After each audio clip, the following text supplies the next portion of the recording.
वंदे मातरम साथियों, आप सभी का स्वागत करता हूं मधुरम हिंदी के इस डिजिटल प्लेटफॉर्म से। और मैं उदयपुर मेवाड़ से आप सभी मित्रों के लिए कुछ छोटी छोटी जो बातें हैं, आपके हित की बातें हैं, उनको उठाने का निरंतर प्रयास करता हूं। और उसी के अंतर्गत एक बात मन में ये आई कि केंद्र सरकार और राज्य सरकार में जो प्रतियोगी परीक्षाओं के भर्ती का जो कार्यक्रम है, उसके ऊपर अगर हम थोड़ा सा आलोचनात्मक अध्ययन करें, है ना, एक तुलनात्मक अध्ययन करें, तो हमें ऐसा लगता है कि केंद्र सरकार के द्वारा, वो भले यूपीएससी के द्वारा, एसएससी के द्वारा जो भर्तियां होती है, उनमें एक निरंतरता का आभास प्रतीत होता है। और वो निरंतर है, यानी प्रतिवर्ष, है ना। भले ही सीबीएसई के द्वारा आप देखें तो जो सीईटी कराई जाती है ना, आप देख सकते हैं कि उसमें भी भर्ती, और यूजीसी के द्वारा आप देखें जो एनटीए के द्वारा हमारी नेट की परीक्षा कराई जाती है, तो आप देख सकते हैं कि वर्ष में 2 बार परीक्षाएं हो रही हैं। और निश्चित तौर पर, है ना, जून और दिसंबर के महीने में जो नेट की परीक्षाएं होती हैं, उसके बाद सीईटी की परीक्षाएं वर्ष में 2 बार अधिकतम स्थितियों में, और कम से कम 1 बार तो होती ही होती है ना। यूपीएससी का जो एग्जाम है मित्रों, प्रति वर्ष होता है। तो क्यों नहीं आखिर राज्य सरकारों के द्वारा, राज्य सरकार में जो आयोग और बोर्ड जो है प्रचलित हैं, संचालित हैं, उनके द्वारा आखिर ऐसी कौन सी बड़ी अड़चन आ जाती है कि वो निरंतर इस तरह की परीक्षाएं आयोजित नहीं करवा पाती है? इसके ऊपर चिंतन होना चाहिए। और एक संवेदनशील सरकार को जब प्रतियोगियों के संदर्भ में अगर पहला कोई कल्याण का काम करना चाहिए, तो मेरे हिसाब से ये परीक्षाओं की नियमितता। जैसे आप देखते हैं पीटीटी हर वर्ष होती है, प्री बीएसटीसी जिसको डीएलएड करते हैं वो हर वर्ष होती है। तो जब प्रशिक्षण के लिए तो हर वर्ष परीक्षाएं आप आयोजित करवा लेते हैं, लेकिन प्रशिक्षण के बाद जब शिक्षकों को लेने की बात आती है विद्यालयों के लिए, छात्रों के लिए, तो फिर उसमें ये बीच में अंतराल क्यों आ जाता है?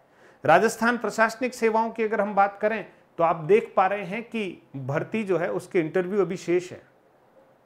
अब इंटरव्यू क्यों नहीं हो पा रहे हैं? तो इसके कारण में ऐसा हमें दिखता है कि भाई आयोग जो है उसमें सदस्य ही कम है, और कोई सदस्य है भी सही तो बीमार हैं, कोई क्या है।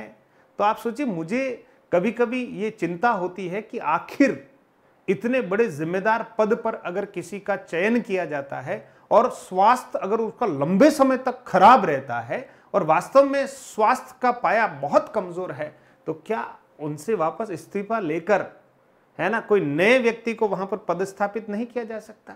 कोई ऐसा पक्का तो है नहीं कि भाई एक बार के लिए चयन हो जाए। अब भले वो बेड रेस्ट पर 6 महीने 8 महीने चले, तो वो आरपीएससी के जितने कार्यक्रम है वो बाधित हो सकते हैं, लेकिन उनको जो है ससम्मान बोल सकते हैं, साहब सरकार बनाने वाली है, उनसे वापस इस्तीफा भी ले सकती है।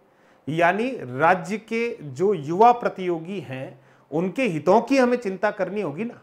और जिन लोगों को आरपीएससी का सदस्य बनाया जाता है, वो तो सब अपने जीवन में खूब आनंद लिए हुए लोग होते हैं।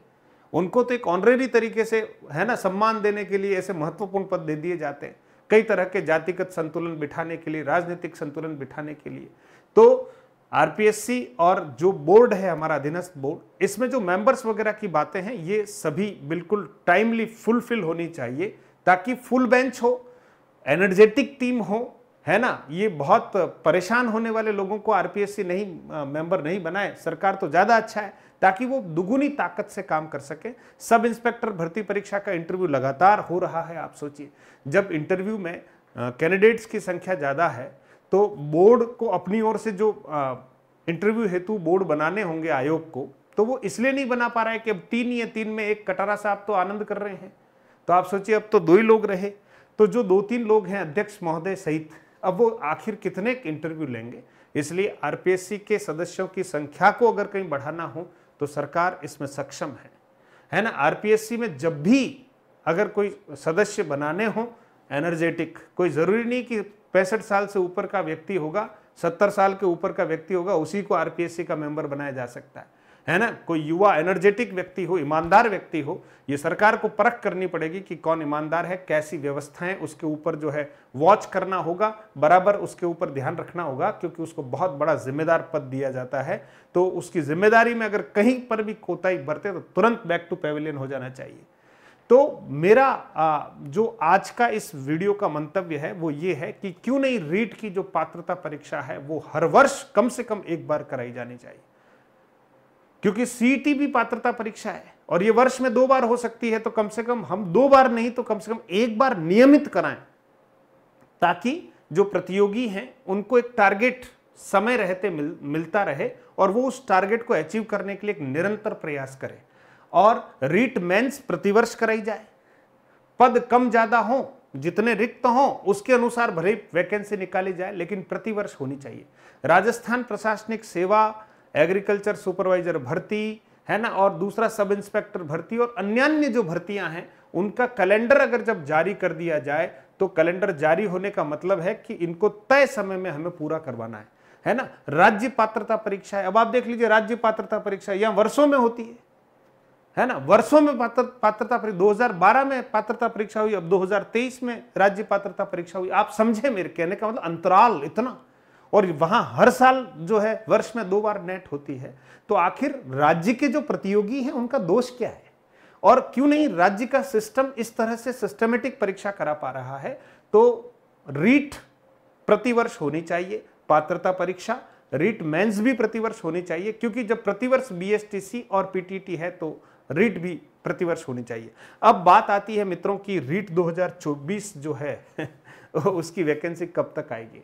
तो आप सोचिए, अभी 1 लाख भर्तियों की बात है और उस 1 लाख भर्तियों में भी आज दैनिक भास्कर जो है वो लिखता है कि अभी तक पदों का कोई वर्गीकरण नहीं हो पाया है, तो ये 1 लाख भर्तियां तो होगी ही नहीं, ऐसा दैनिक भास्कर जो है लिख रहा है।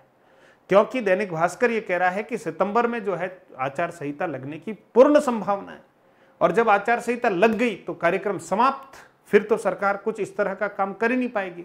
तो सरकार के पास जून, जुलाई और अगस्त 3 महीने बचे हुए हैं, ठीक है मित्रों। और अधीनस्थ बोर्ड के द्वारा जो 17 वैकेंसियों का कैलेंडर जारी कर दिया गया, उन सब की वैकेंसी को निकालना होगा। तो हो सकता है सरकार इसके ऊपर बहुत शीघ्रता से काम कर रही हो, लेकिन समाचार पत्र का अपना एक अलग दृष्टिकोण है, उसने अपनी बात को इस रूप में रखा है। तो ये रीट 2024 ही होनी है वैकेंसी, क्योंकि ये जो रीट है अगस्त तक निपटेगी। 2023-22 वाली रीट जो है ये फाइनली जो है अगस्त तक निपटने वाली है, जुलाई लास्ट तक या अगस्त तक निपटने वाली है। तो अब उसके बाद एक नई पात्रता परीक्षा का आगाज तो किया ही जा सकता है। सरकार चाहे तो रीट पात्रता परीक्षा का आगाज कर सकती है, क्योंकि पात्रता परीक्षा होगी उसके बाद ही मेंस होगी।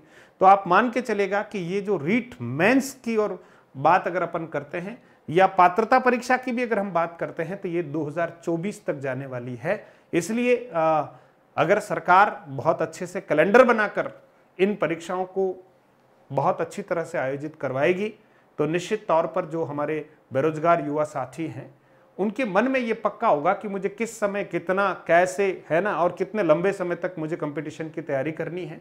एक अवसर में नहीं हुआ तो उनको पता है अगले साल दूसरा अवसर आ रहा है ना, और मान लो दूसरे अवसर में भी नहीं हुआ तो तीसरा अवसर आ रहा है। वो 2, 3, 4 अवसर का जो अगर टारगेट लेकर चलता है तो किसी न किसी अवसर में वो जो है सफल हो जाए, ऐसा उसका टारगेट है। और फिर नहीं हुआ तो वो अपना कोई काम करेगा।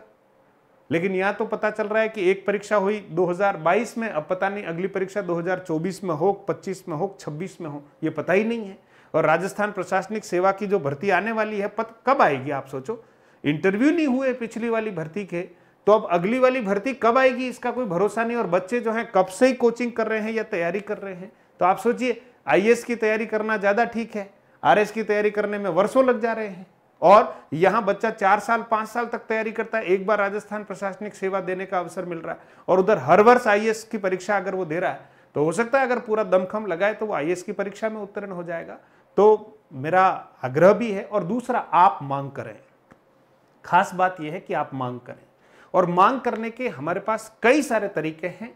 उसमें आप अपने अपने क्षेत्र के जो विधायक महोदय हैं उनके पास पहुंचें, 100, 200, 300 की संख्या में पहुंचें और उनसे लिखवाएं लेटर पैड पर, और मुख्यमंत्री जी को लेटर भिजवाएं कि रीट जो है ये प्रतिवर्ष की जानी चाहिए, और रीट 2023-24 जैसा भी कुछ हो तो इसके लिए शीघ्र कोई न कोई घोषणा होनी चाहिए। क्योंकि मित्रों, मांगे बिना तो कोई परोसेगा ही नहीं, इसलिए आपको दबाव बनाना चाहिए, है ना। और आप दबाव बनाएं, सकारात्मक और सही रास्तों से दबाव बनाएंगे, सोशल मीडिया का सहारा लेंगे, ट्विटर का सहारा लेंगे, विधायकों के पास जाएंगे, लेटर पैड देंगे, कुछ ज्ञापन देंगे। ये सब संवैधानिक तरीके हैं अपनी बात को रखने के और आपको रखना चाहिए।